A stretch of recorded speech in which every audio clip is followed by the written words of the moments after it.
히브리서 2장 17절 보겠습니다. 그러므로 그가 모든 일에 마땅히 자기 형제들과 같이 되셔야 했으니 이는 하나님과 관련된 일들에 자비롭고 신실한 대제사장이 되셔서 백성의 죄들을 위해 화해를 이루려 하심이라. 그가 이 일에 친히 시험을 받아 고난을 당하셨으므로 시험 받는 자들을 능히 도와주실 수 있느니라.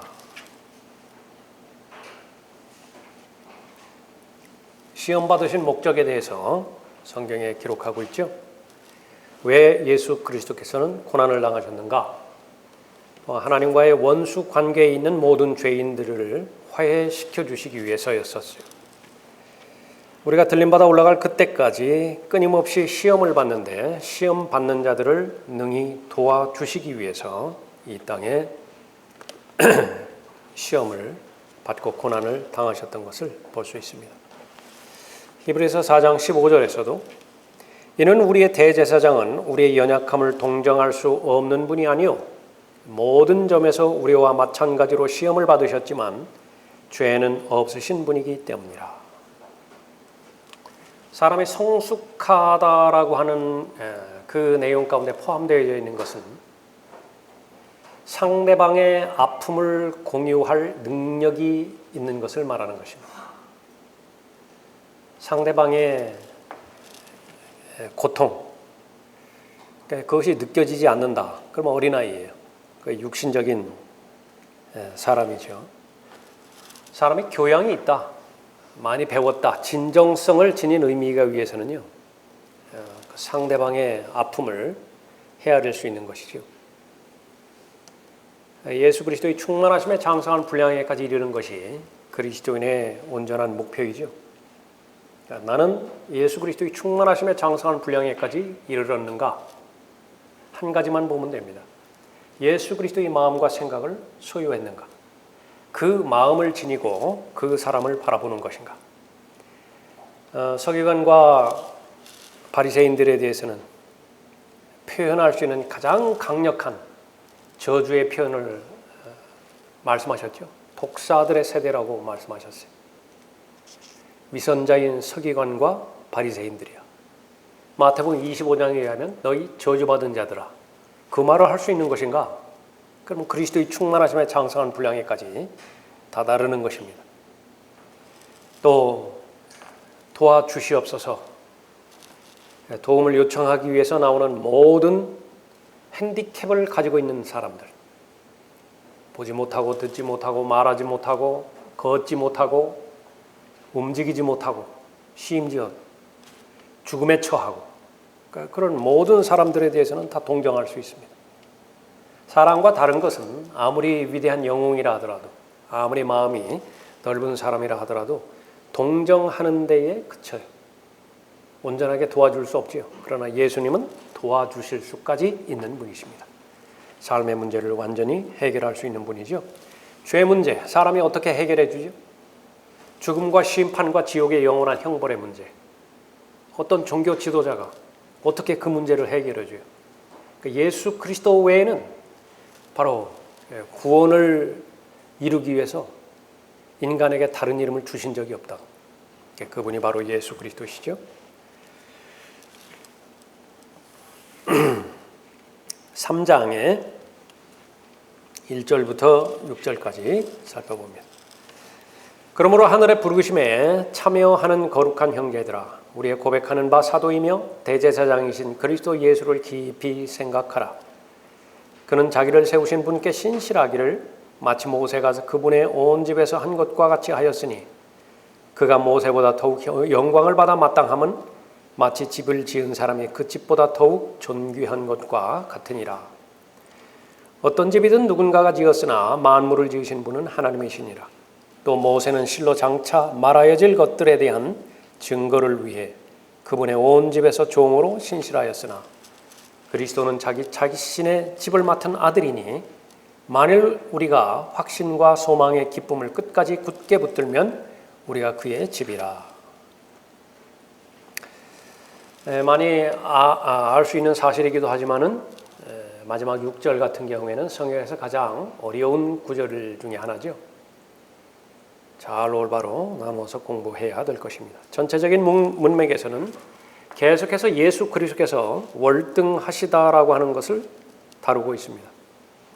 1장, 2장에서는 예수 그리스도는 천사보다 월등하세요.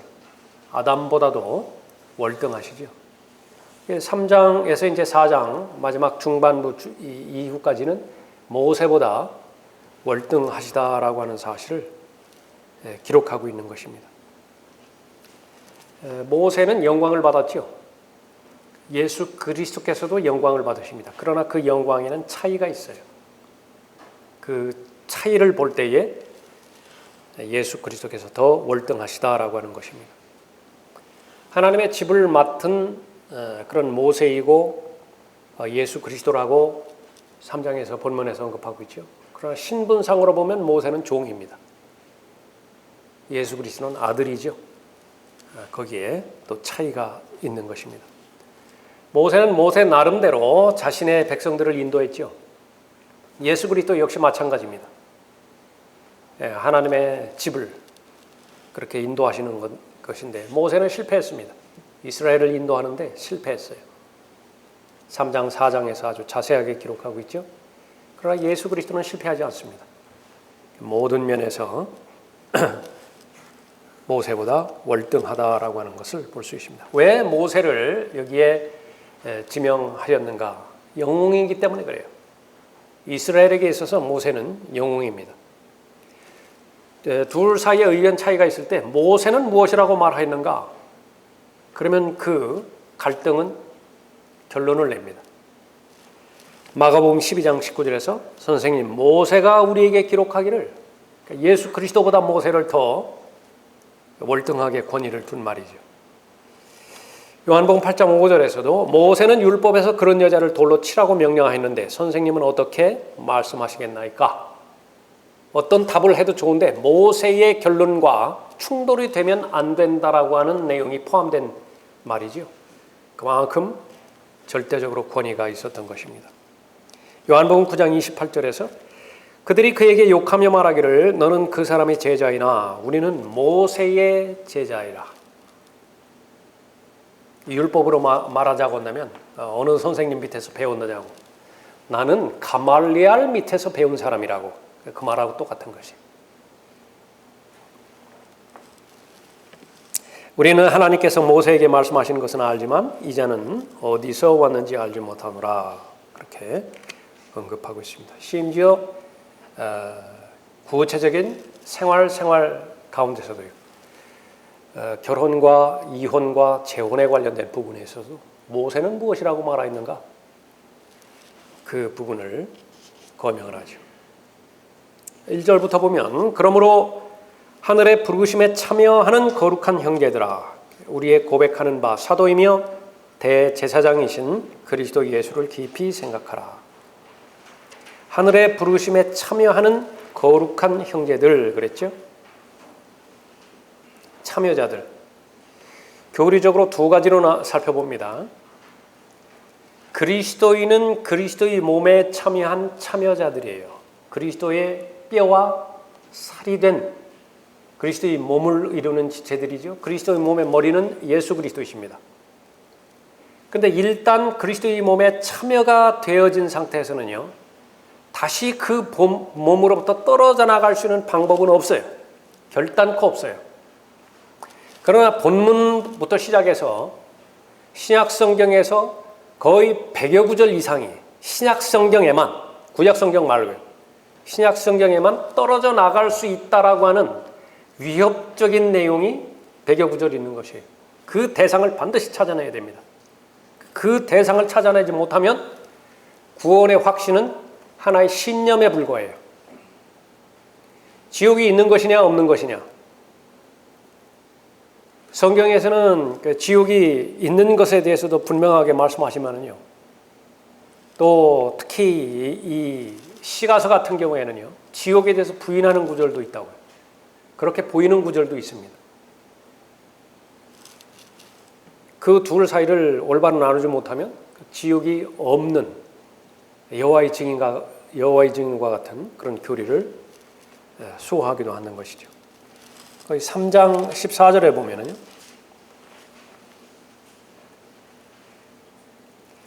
이는 우리가 처음의 확신을 끝까지 견고하게 붙들면 그리스도께 참여하는 자가 되기 때문이라 그랬죠.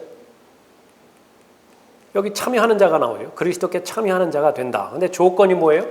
처음의 확신을 끝까지 견고하게 붙들어야 된다라고 말하는 거예요. 적어도 그리스도인은 아니에요.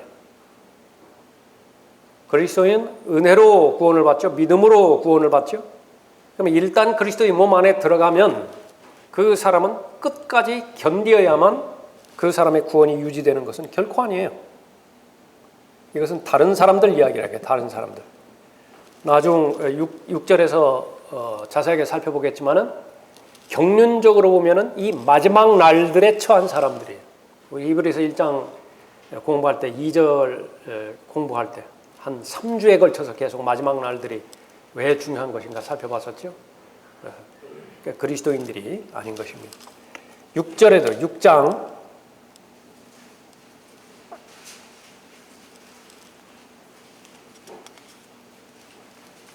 4절에 한 번 깨우침을 받고 하늘의 선물을 맛보며 성령의 동참자가 되고, 마찬가지예요. 참여자입니다. partaker예요. 성령의 동참자가 되고 하나님의 선한 말씀과 오는 세상의 능력을 맛본 자들이 만약 떨어져 나간다면 다시 새롭게 하여 회개시킬 수 없나니 이는 그들이 스스로 하나님의 아들을 다시 십자가에 못 박아 공개적으로 조롱함이라. 교리적으로 그리스도인이 하나님의 말씀에 불순종해서, 아니 더 나아가서 예수 그리스도를 본문에 있는 것처럼 조롱하기까지 했다. 그러면 그 사람의 구원이 떨어져 나가는 것인가? 결코 그럴 수 없어요. 한 번 받은 구원은 영원히 보장되는 것입니다. 그러나 히브리서 6장에서 언급하고 있는 성령의 동참자가 되는 이 특별한 대상들은요, 성령의 동참자가 되었지만은, 그래서 하나님의 인자하심을 맛보 알기까지 했지만은, 그러나 조건이에요. 떨어져 나갈 수 있다. 어떤 조건이 형성되어지면 떨어져 나갈 수 있는 그런 대상들입니다. 그것을 우리가 잘 살펴봐야 돼요. 다시 1절로 돌아와서 우리의 고백하는 바 사도이며 대제사장이신 그리스도 예수를 깊이 생각하라. 성경에서 예수 그리스도께서 계시되었을 때 그분은 누구신가? 제일 중요한 성경 공부죠. 그분께서 무엇을 행하셨는가? 두 번째로 중요한 성경 공부예요. 그분께서 누구신가? 그분께서 행하시는 일은 무엇인가? 그것을 나에게 적용할 때 나의 어떤 일들이 일어나는 것인가? 세 번째로 중요한 성경 공부라고요. 제일 먼저 그분은 누구신가? 그것을 잘 살펴봐야 됩니다. 본문에서 언급하는 것은 두 가지가 계시가 되어 있죠. 하나는 사도예요. 또 하나는 대제사장이죠. 사도는 하나님의 계시의 역할을 합니다. 예수 그리스도를 통해서 하나님의 계획과 하나님의 목적을 계시를 하시는 것이에요. 제사장직, 그것은 바로 중보자의 역할을 하는 대상이죠. 하나님 편에서 전달하고자 하는 소식이 있습니다. 그 소식을 인간에게 전달하고요. 인간 편에서는 얼마나 연약하고 얼마나 불가능한 것인지 그 처지를 하나님께 그대로 아뢰는 것이에요. 그것이 바로 대제사장 직분이죠. 결합되어 있습니다. 사도의 직분과 대제사장 직분이 결합되어 있어요. 이것은 뗄래야 뗄 수 없는 불가분의 관계예요. 우리도 계속 강조하는 것이 말씀과 기도 강조하잖아요. 말씀은 위에서부터 아래로 내려오는 하나님의 계시고요. 기도는 무엇입니까? 그 계시에 대한 반응이에요. 그 계시에 대한 반응이 바로 기도이기 때문에 그런 것이죠. 그래서 예수 그리스도는 사도들 가운데 사도인 것입니다. 캐톨릭에서는 사도들 가운데 사도들의 왕, 베드로라고 그렇게 말하고 있죠. 찬탈해 간 겁니다. 예수 그리스도의 그 직분을 찬탈해 간 것이에요. 2절에 그는 자기를 세우신 분께 신실하기를 마치 모세가 그분의 온 집에서 한 것과 같이 하셨으니, 자기를 세우신 분, 지명하신 분, 그런 뜻이죠. 아버지 하나님이십니다. 집이라고 하는 말이 계속 나오는데 7번 정도 그렇게 나오는 것인데 그것은 사람들을 말합니다. 집안, 이스라엘 집, 그러면 이스라엘 백성을 말하는 것이죠. 히브리서 11장 7절에서 믿음으로 노아는 자기 집안을 구원하였으니, 집 건물을 구했다라고 하는 말이 아닌 것은 너무나 분명하게 알죠. 자기 집안 식구 8사람을 구원했어요. 모세는 자기 집안에 신실했다고 볼 수 없다 그랬습니다. 왜 그런 것인가? 출애굽기 4장 26절만 본다 하더라도 두 아들을 죽일 뻔했죠. 아버지 역할을 잘 못했어요. 왜 그런 것인가? 당신은 피 흘리는 남편이라 함은 할례 때문이더라. 할례를 베풀어야 행했어야 될 나이가 지났음에도 불구하고 할례를 행하지 않았어요. 하나님께서 두 아들을 죽이려고 했죠.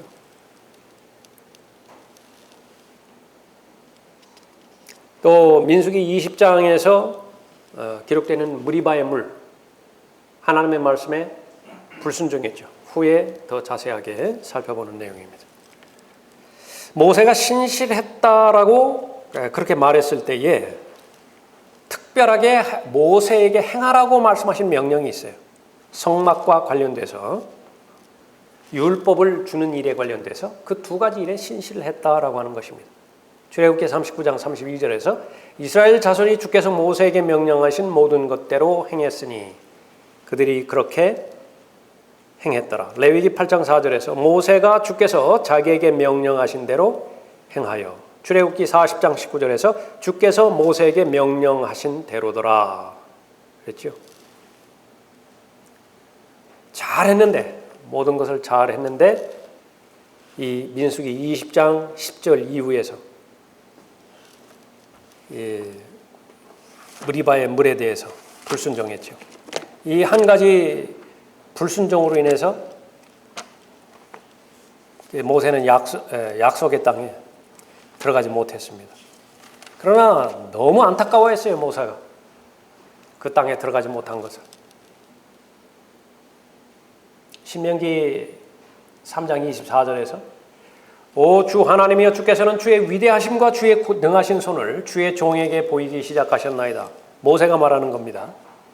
하늘이나 땅에 어떤 신이 주의 일들과 주의 능력대로 행할 수 있겠나이까? 내가 주께 간구하오니 나로 건너가게 하소서. 요단강 건너가게 하소서.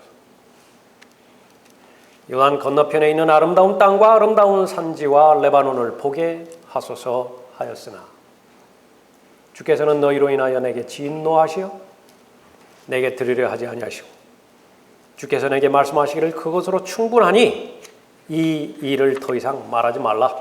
결론을 내버렸어요.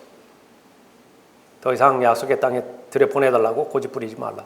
너는 피스가산 정상에 올라가서 서쪽과 북쪽과 남쪽과 동쪽을 향해 눈을 들라. 내 눈으로 그것을 보라. 이는 내가 이 요단을 건너지 못할 것임이라. 그러나 여호수아에게 명하고, 요단을 건너서 가나안으로 들어가는 것은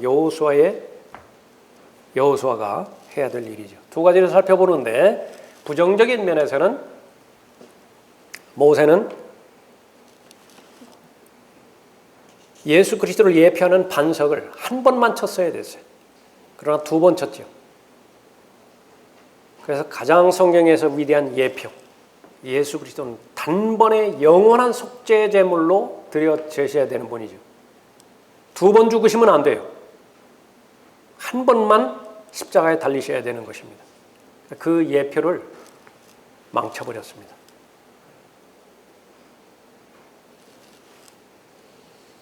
또 하나는 율법의 역할이 있고 은혜의 역할이 있습니다. 예수 그리스도의 역할이 있고 모세의 역할이 있죠. 모세의 역할은 예수 그리스도께 인도하는 것, 거기까지예요. 율법의 역할은 구원을 보장해 주지 않아요.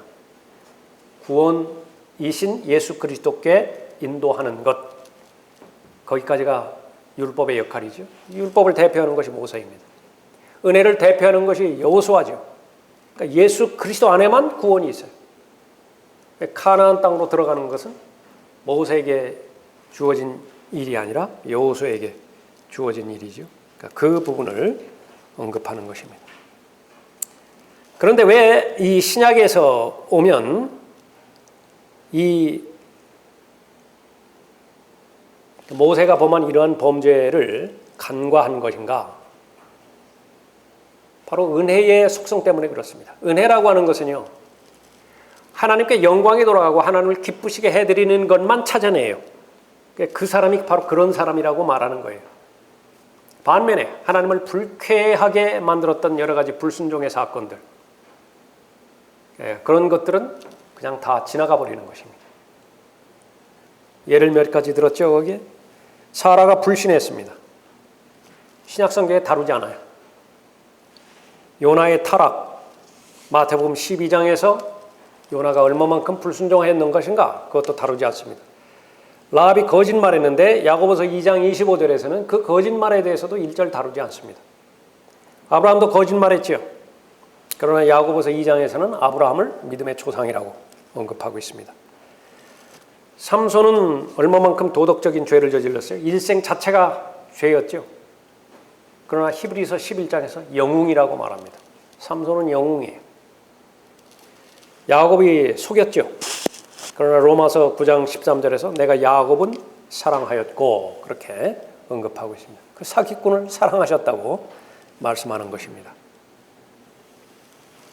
그래서 구약 성도들의 죄들을 다루지 않는 것, 그것은 바로 하나님의 은혜이기 때문에 그렇다라고 하는 것이죠. 그래서 신약 성경이 없다고 하면 롯이 구원받았는지 구원받지 않았는지 전혀 알지 못하겠죠.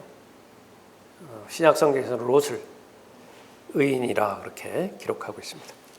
3절에 그가 모세보다 더욱 영광을 받아 마땅함은 마치 집을 지은 사람이 그 집보다 더욱 존귀한 것과 같으니라. 뭐 당연하죠. 집을 지은 사람하고 집 자체하고 누가 더 존귀한 것인가? 집을 지으신 분이에요. 교회와 교회를 세우신 분, 누가 더 중요하죠? 누가 더 존귀하죠? 당연하죠. 교회를 세우신 분 존귀하죠. 그렇기 때문에 교회보다도 교회를 세우신 분을 더 잘 알아야 돼요. 하나님께서 주시는 선물들, 위로부터 부여해 주시는 선물들, 세상의 것과 어떻게 비교할 수가 있겠습니까? 그러나 잊지 말아야 되는 것은 그 선물을 주신 분을 잊으면 안 돼요. 그러나 이 라오디케아 시대의 특징 가운데 하나는 별 관심이 없어요. 선물을 주신 분은 별 관심이 없어요. 온통 선물에만 매달려 있죠.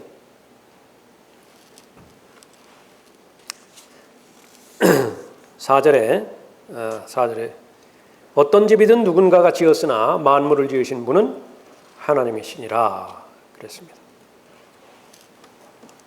사람이 농사 짓는다라고 말했을 때에 그 범위는 극히 제한적이죠. 그것은 수고만 했을 뿐이에요. 씨를 만들어내나요? 무씨, 배추씨. 그 어디서 온 거죠? 햇빛, 공기, 물, 그것이 없이 어떻게 식물이 자랄 수 있어요? 그런데 값을 매기잖아요. 요즘 배추 한 단에 얼마씩인지 모르지만은 그 값이 배추 전체 값이에요. 광합성 작용은 어떻게 그 돈으로 매기죠? 그런 건 불가능하다고요. 그냥 그 수고비, 운반비, 그런 것만 값으로 그 매겨서 보는 것이죠. 집을 지을 때도 마찬가지예요. 재료값, 사람이 다룰 수 있는 것은 그것밖에 없습니다. 1억짜리 집이다, 2억짜리 집이다. 그 재료는 다 어디서 온 거예요? 그 나무 하나를 없는 것에서 있는 것으로 만들기 위해서는 도대체 얼마만큼의 천문학적인 그 돈이 들어가야 되죠. 그러니까 별것 아닌 돈에 사오는 거예요. 그렇다고 그렇게 해놓고 사람이 다 만들었다라고 보는 거죠. 골로새서 1장 16절에서 이는 만물이 그에 의하여 창조되되 주인을 말하는 거죠. 모든 것들의 주인은 바로 예수 그리스도이십니다.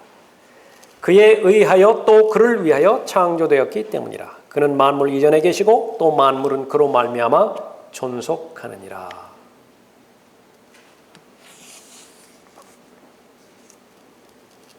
5절에 또 모세는 실로 장차 말하여질 것들에 대한 증거를 위해 그분의 온 집에서 종으로 신실하였으나 모세의 역할은 무엇이라고요? 구원으로 인도하는 것까지입니다. 그러니까 율법은 모세를 통해서 받았어요. 그러나 은혜와 진리는 예수 그리스도를 통해서 받았죠. 그러나 모세 없이 은혜와 진리가 갑자기 나타날 수 있는 것인가? 없어요. 그러니까 거기까지가 모세의 역할입니다. 5절에서 실로 장차 말하여질 것들에 대한 증거, 무엇을 말하는 것이냐? 결론적으로 예수 그리스도예요. 앞으로 나타나실 예수 그리스도가 있다고요. 그러니까 그것을 구약에서 계속해서 증거했던 것입니다. 그러기 위해서는 그 집에서 종으로 신실했어야 됐어요. 그러니까 그것이 모세의 역할입니다. 요한복음 6장 32절에서 그때 예수께서 그들에게 말씀하시기를 진실로 진실로 내가 너희에게 말하노니 모세가 하늘에서 그 빵을 내려 너희에게 준 것 뭐죠? 만나라고요. 만나. 그러면 만나라고 하는 하늘에서 내려온 빵을 통해서 무엇을 말하려고 하는 것인가? 5절에 나와 있죠. 장차 말하여질 것들에 대한 증거예요. 장차 말하여질 것들에 대한 증거는 무엇이죠? 하늘에서 내려온 진짜 빵이 있어요. 하루 먹으면 다음날 또 배고파지는 그런 빵 말고 살아있는 빵, 진짜 빵이 있어요. 하늘에서 그 빵을 내려 너희에게 준 것이 아니라 나의 아버지께서 하늘에서 참된 빵을 내려 너희에게 주시나니 이는 하나님의 빵은 하늘에서 내려와 세상에 생명을 주시는 그분이기 때문이라. 그러니까 생명을 주는 빵이 있다고요. 반석에서 물을 내줬죠. 그거 역시 마찬가지입니다. 장차 말하여질 것들에 대한 증거예요. 무엇이죠? 성령 하나님을 예표하고 있고 예수 그리스도를 예표하고 있는 것이죠. 그런데 요한복음 7장 19절 이후에 보면 예수 그리스도를 죽이려고 하죠. 그럼 모세를 믿는 것이 아니에요. 모세를 제대로 믿었다고 한다면 그 부분적으로 밝혀주는 모세가 증거한 앞으로 장차 되어질 것들에 대해서 실체가 나타났잖아요. 더 말할 나위 없이 붙들어야죠. 온전히 순종해야죠. 그런데 모세의 말에는 순종했다고 고백하면서 실제로 장차 말하여질 것들에 대한 증거가 나타났을 때 그걸 배척을 하면 어떻게 되나? 모세 안 믿는 것이라. 누구의 결론입니까? 예수님의 결론이에요. 요한복음 5장 46절 말씀이죠. 너희가 모세를 믿었다면 나를 믿었으니 이는 그가 나에 관하여 기록하였기 때문이라. 성경에서만이 이렇게 다룰 수 있습니다. 하나님을 사랑한다 사랑한다 말하는데요. 하나님의 말씀에 대해서는 도무지 관심이 없어요. 뭐죠? 그 실체는? 종교 의식을 사랑하는 거예요. 모여가지고 막 뭐 바쁘게 뭐 분주하게 뭐를 그렇게 했는데 그 분위기가 좋을지 몰라요. 그 분위기에 심취해놓고 하나님 사랑한다 그렇게 고백할지 모릅니다. 온갖 이 교회에서는 진리를 배척한 지가 오래됐죠. 엔터테인먼트로 다 바꿔놔버렸어요. 다 바꿔놔버렸다. 오늘 막 귀가 찢어질 듯한 락 음악부터 시작해서 전자 기타 뭐 해가지고 온통 혼을 충동제 시켜놓았다. 나름대로 느껴지는 것이 있기 때문에 좋다고 그렇게 하는데 은혜 받았다고 하기는 하는데 과연 그것이 하나님 사랑하는 것인가? 성경적인 관점에서 우리가 잘 살펴봐야 되는 것입니다. 신명기 18장 18절에서 내가 그들의 형제들 가운데서 너와 같은 한 선지자를 그들에게 일으켜서 내 말들을 그의 입에 두리라. 모세도 선지자죠. 그런데 앞으로 모세와 같은 선지자를 일으키겠다. 그러니까 모세하고 충돌이 되면 안 돼요. 그래서 말라키 이후에 400년간 어떤 선지자로 나타나지 않다가 침례인 요한이 나타났죠. 그러니까 모든 유대인들의 초점은 바로 그 선지자인가? 거기에 초점이 맞춰져 있죠. 그래서 질문하면 내가 그 선지자냐? 그래서 이 예수 그리스도의 아름다운 예표를 모세가 다 가지고 있는데 단 한 번 그 예표 무너뜨려 버렸죠. 단 한 번의 속죄 사역을 완성하실 예수 그리스도의 예표를 망쳐버린 것입니다. 조금 전에 살펴봤던 민수기 20장 7절 이후의 본문이죠. 고린도전서 10장 4절에서 바위는 예수 그리스도를 나타난다 그랬죠. 이는 그들이 그들을 따랐던 그 영적 반석에서 나온 것을 마셨으며 그 반석은 그리스도셨습니다. 예수 그리스도는 한 번만 맞으셔야 돼요. 두 번 맞으시면 안 된다.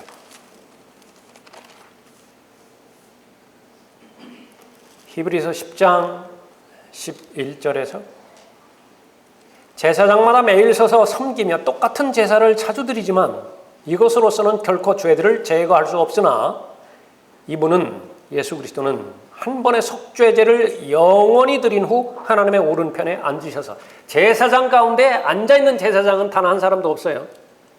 왜 그렇습니까? 계속 일을 해야 돼요. 아버지 제사장이 죽으면 아들 제사장이 그 직책을 이어받아서 또 계속 서서 일을 해야 된다고요. 죄들이 용서는 될 수 있지만 죄들이 제거될 수는 없어요. 동물의 피의 한계입니다. 그것이 인간 제사장 직분의 한계예요. 그러나 예수 그리스도는 사람의 피가 아닌 하나님의 피를 가지고 오신 하나님이면서 사람이신 대제사장이시죠.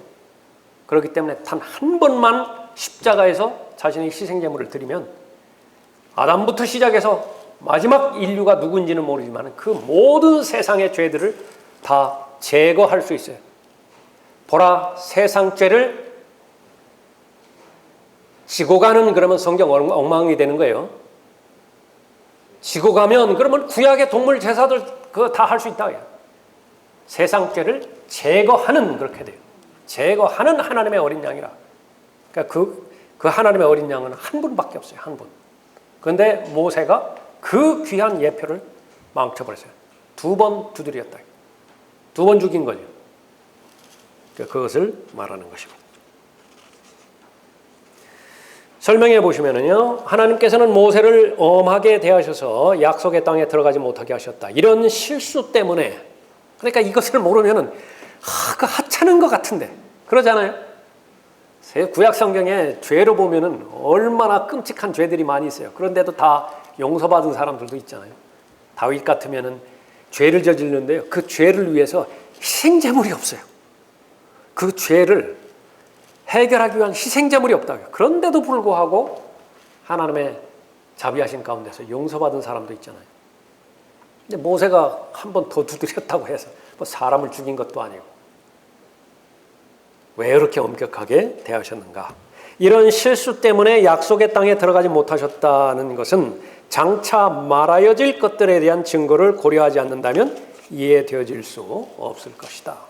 그러니까 예수 그리스도를 예표, 예수 그리스도에 대한 예표를 가리는 것, 하나님께서는 가장 싫어하는 것입니다.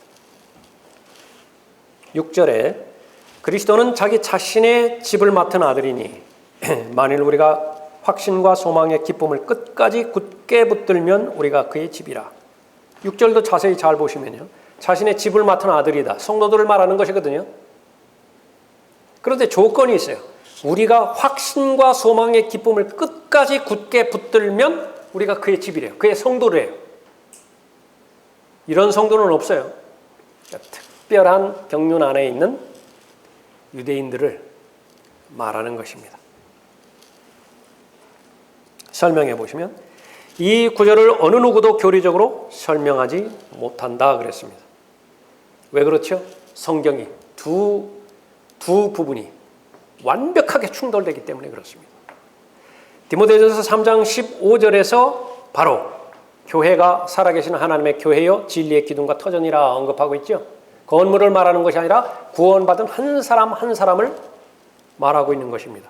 에베소서 1장 23절에서는 교회는 그의 몸이니 그랬습니다. 몸을 이루는 것은 구원받은 성도들로 이루어져 있죠. 에베소서 5장 30절에서는 더 구체적으로 예수님의 살과 예수님의 뼈의 지체라고 언급하고 있어요. 이는 우리가 그의 몸과 그의 살과 그의 뼈의 지체임이라. 그런데 그것이 하나님과 직접적으로 관련돼서 신격의 충만함 가운데 있다. 골로새서 2장 9절에서 언급하고 있습니다. 그분 안에는 신격의 모든 충만함이 몸의 형태로 거하시나니 그랬죠. 몸의 형태로 거하시는 분이 바로 예수 그리스도신데 그 몸 자체가 누구라고요? 교회라고요. 세상에 이런 대상으로 기록된 말은 없는 것입니다. 누군가가 하나님의 집이 되었다면 이 하나님의 집에 붙어 있게 하는 단 하나의 조건도 없다. 무슨 말이죠? 이 집의 구성원이 되었다고 한다면 그 집의 구성원이 되기 위해서 어떤 조건 하나를 하면 이 집에 계속 붙어 있겠다. 예를 들어서 아담에게는요, 그것만 먹지 않으면 영원히 산다. 조건 하나 있죠. 그것만 안 먹으면 돼요. 그것만 안 먹으면 된다. 그러나 그리스도인에게는 그런 단 하나의 조건도 없어요. 이미 하나님의 가족으로 입양되었다고 한다면. 그러나 본문에서는 달라요. 히브리서 3장 6절 다시 보십시오. 그리스도는 자기 자신의 집을 맡은 아들이니 만일 우리가, 여기서 말하는 우리, 그리스도는 아닙니다. 확신과 소망의 기쁨을 끝까지 굳게 붙들면 우리가 그의 집이라. 붙들지 않으면 집이 아니에요. 떨어져 나간다고요. 큰 두 번째에 그렇게 설명을 쭉 했었죠. 여기에 해당되는 날들은 마지막 날들이다. 성경에 두 가지 마지막 날들이 나옵니다. 하나는 유대인과 관련된 마지막 날들이 나오고요. 그것은 대환란을 말하는 것이죠. 천년왕국 바로 직전의 날들이에요. 교회와 관련된 마지막 날들이 나오죠. 디모데후서 3장에서 말하는 날인데 휴거 직전의 어려운 날들이에요. 그 유대인은 대환란을 겨냥해서 지금 나가고 있고요. 교회는 휴거를 겨냥해서 나가고 있는 거예요. 바로 그 직전의 날들은 다 어려운 날들이에요. 마지막 날들입니다. 그리스도인은 대환란을 겨냥해서 마지막 날들에 교리적으로 적용되어지는 대상이 아니에요. 그 마지막 날들이 이루어지면 세상들은 사람들로 가득 채워질 것입니다. 이제 유업과 상속이 그대로 다루어질 것이에요. 그때가 되어지면 특정한 보호자와 홀이 나타나게 될 것입니다. 히브리서 1장 8절에서. 그때가 되어지면 이제 통치가 실현될 것이고 하늘과 땅은 사라질 것이에요. 그때 어떤 사람들은 구원을 상속받습니다. 자, 이것이 중요해요. 구원을 상속받는 사람들이 있다. 히브리서 1장 14절에서 천사들은 모두 구원의 상속자가 될 자들을 위하여 섬기도록 보내심을 받은 섬기는 영들이 아니냐. 그리스도인은 절대로 구원을 상속받는 대상이 아니에요. 그리스도인은 구원을 선물로 받는 사람들이에요. 상속이라고 하는 것은 거기에 노력이 포함됐단 말입니다. 행위가 포함됐단 말이죠. 그래서 구원을 상속받게 되는 것은 지금 현 세상과 교회 시대와 상관없고 오는 세상과 관계가 있는 것입니다. 히브리서 2장 5절이죠. 그분께서는 우리가 말하는 바 오는 세상을 천사들의 지배에 맡기지 아니하셨으니. 장차 오는 세상, 천년왕국인데요. 천년왕국에서는 어떤 사람들은 구원을 상속받게 되는 것입니다. 그때가 되어지면 아담에게 주어진 약속들이 성취가 될 거예요. 하나님께서는 창조하셨죠. 사람은 타락해버렸어요. 하나님께서는 그것을 다시 회복을 시킵니다. 그것이 6천년 기간이 흘러버리는 거예요. 그래서 7번째 천년이 되어지는 천년왕국 되는 다 회복이 되는 것입니다. 그때가 끝이다. 9번째 설명이죠. 이때가 끝이라는 때가 포함된 것이다. 그래서 히브리서 3장 6절에서 만일 우리가 확신과 소망의 기쁨을 끝까지 굳게 붙들면 우리가 그의 집이라. 여기서 끝이라고 하는 것은 계속 강조했던 것처럼 어느 개인의 인생의 끝이 아니라 어느 시대의 끝을 말하는 것입니다. 경륜의 끝을 말하는 것이죠. 따라서 끝까지 인내하는 것이 구원을 이루는 한 부분이 된다 그랬습니다. 인내하지 못하면요 구원에 이룰 수 없어요. 히브리서 4장 1절에서 너희 중에 혹 그것에 이르지 못할 자가 있을까 두려워해야 하리라. 반면에 그리스도인은 한번 시작하신 분이 시작하셨다고 한다면요 이미 그 운명은 결정돼 버렸어요. 아들의 형상과 일치되는 것으로 이미 정해져 버렸다고요. 미리 정함이에요. predestination. 거기에 간섭할 수 있는 사람은 아무도 없습니다. 그러나 여기에서 다루고 있는 이 대상들은 다르다라고 하는 것을 볼 수 있죠. 뒤로 물러나서 멸망하게 될 수도 있어요. 히브리서 10장 39절에서 그러나 우리는 뒤로 물러나서 멸망하게 될 자들에게 속하지 아니하였고 그랬죠. 그런데 이 뒤로 물러나서 멸망하게 될 자들이 처음에는 성령의 동참자가 되었던 사람들입니다. 그리스도께 참여한 자가 되었던 사람이에요. 그래서 이 구절들이 가르치는 교리, 히브리서 6장, 히브리서 10장에서도 같이 다룰 것이지만요. 누군가가 믿음으로 구원받다가 믿는 것을 중단할 때 구원을 잃어버린다는 것이죠. 알미니안주의자들이 이 구절을 가지고 아주 철저하게 협박하고 있고요. 자신의 교회에 나오는 사람들 협박한다. 구원을 잃어버린다는 것이 성경에 있지 않느냐. 주일 성수하라 그거예요. 누가 말했던지 그러면 주일날 한 번 오면 하늘로 올라가는 사다리에 이빨이 하나 놓이고, 이빨이라고 하는 계속 놓이고, 무슨 일이 있어서 주일날 한번 빼먹었어요. 그러면 있던 사다리에 이빨 하나 빠지고. 여러분은 웃지만 그거 웃을 일 아닙니다. 또 계속해서 우리가 살펴봤는 로드십 셀베이션 주장하는 그 소위 주재권 구원을 주장하는 사람들이에요. 그 믿음으로 구원받는 것은 분명한 사실인데 그 믿음이 진정성 있는 믿음이어야만 구원이 보장된다. 진정성 있는 믿음은 무엇이냐? 그 사람들의 생활 형태를 보면 안 돼. 그렇게 주장하는 거죠. 구원 받고도 그렇게 엉망진창으로 생활을 한다고 한다면 그 사람이 믿은 구원은, 그 사람이 고백한 고백은 입으로만 한 고백 아니겠느냐? 또 하나의 협박이에요. 그럴 수도 있지만 그렇지 않을 수도 있어요. 그거는 당사자와 하나님만 아는 사실이라. 마지막 결론 뭐죠? 율법과 믿음으로 이루어지는 구원 체계를 믿는 사람이 그 누구이든 믿음으로 예수 그리스도의 살아있는 몸 안으로 들어가는 사람과는 어떤 관계도 없는 사람이다. 믿음으로만 구원 체계에 들어가는 사람이 있죠. 그리스도인들이에요. 거기는 믿음 외에는 어떤 것도 덧붙일 수 없습니다. 어떤 행위도 자랑할 수 없어요. 그러나 어떤 부류의 사람은 믿음만으로 부족하고 행위가 추가돼서 믿음 플러스 행위가 구원의 체계 안에 포함되는 사람이 있어요. 그 사람 둘 다 가져가야 돼요. 믿음과 행위로 구원을 받았으니까 그 구원이 유지되기 위해서는 구원과 행위가 계속해서 유지돼야 된다. 언제 사람이라고요? 이 마지막 날들 거하는 유대인들이에요. 오늘 여기까지 하겠습니다.